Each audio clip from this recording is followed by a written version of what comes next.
Hello, I'm Randy Lenz with Anden, and today we're going to talk about installation of the dehumidifiers. So things to take into consideration when installing the dehumidifiers.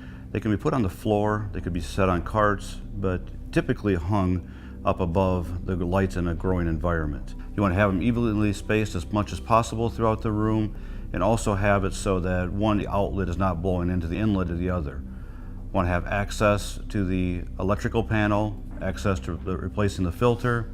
You want to take into consideration where you're going to drain the unit, where the condensate line can go, where your electrical coming into the unit is. But most importantly, keep them evenly spaced so that one outlet is not blowing into the inlet of the other. When you open up the dehumidifier box, you'll see a line to cut along the bottom to pull the top of the box off of the unit, and then it will be attached to a wood platform, a wood base. You'll remove that wood base from the unit the first thing you do. Second thing is to install the filter rack. The filter rack, for shipping purposes, is shipped separately. The bolts are included. You will install that rack. So you use the nuts that are provided to install that to the side of the unit, slide the MERV 11 replaceable filter in, put the filter door on, and knurl the nut.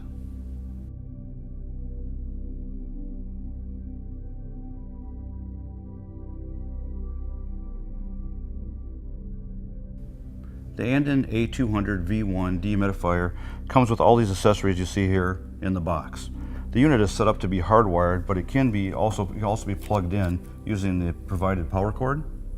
We put thermostat wire in the box that allows us to connect to the model A76 dehumidistat, drain tubing, a drain connection to go into the bottom of the unit, and a barb fitting when we want to use that tubing.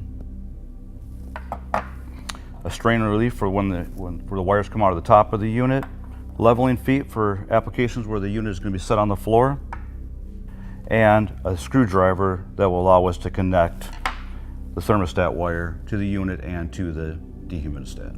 The unit also uses a MERV 11 replaceable filter.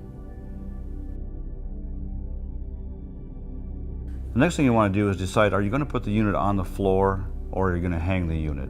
If you're putting the unit on the floor, you'll use the leveling feet that are provided. You'll install those. After you have the leveling feet on there, you still may need to elevate the unit slightly higher using like some cinder blocks or pieces of wood to get a little bit higher for the drain connection coming out of the bottom of the unit. If you hang the unit can be hung using the eye bolts that are on there with chain. We have provided eye bolts, and they can be attached to cables, chains, anything that can support a working weight of 200 pounds. Another method is to use threaded rod, 1/4 inch threaded rod. When removing the eye bolts, you'll see there's a nut and a washer on the bottom side. You will take those off and save those.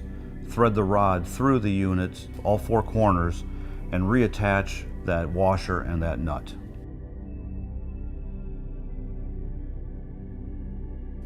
The next step would be to hook up the electrical power. Electrical comes in to the top of the unit using the strain relief and connects wires to L1, L2, and ground.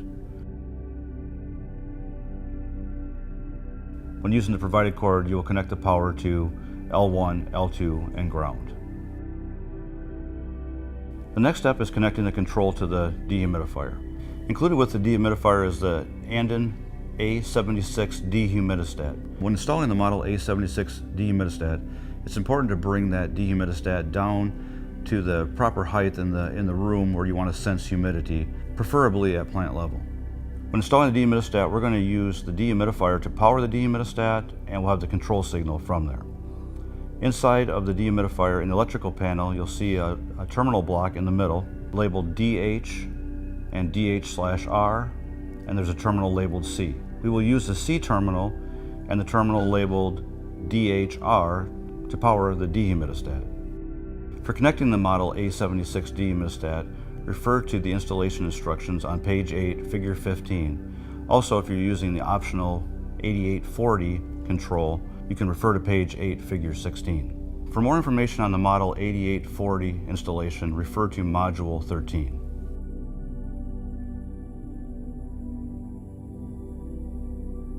The Anden models A200 V1, A300 V1, and A300 V3 require a drain trap.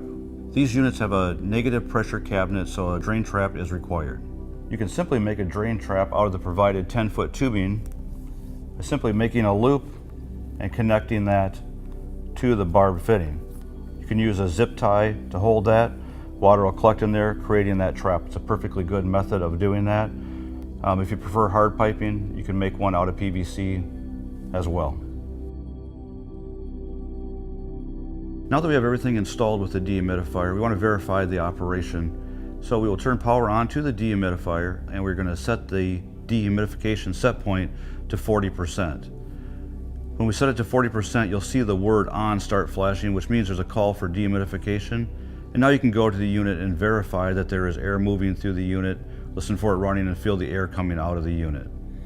Once we've verified operation, you'll go back to that control and set it to the desired dehumidification level, and the installation is complete. Maintenance for the industrial grow optimized dehumidifiers is very simple. Replacing the MERV 11 filter as needed, making sure that that filter doesn't get too plugged and we have good airflow and no restriction of air through the unit is very important. And also we want to make sure that the trap is never blocked, so we want to make sure the trap is kept clean. So periodic checking that once or twice a year should be sufficient.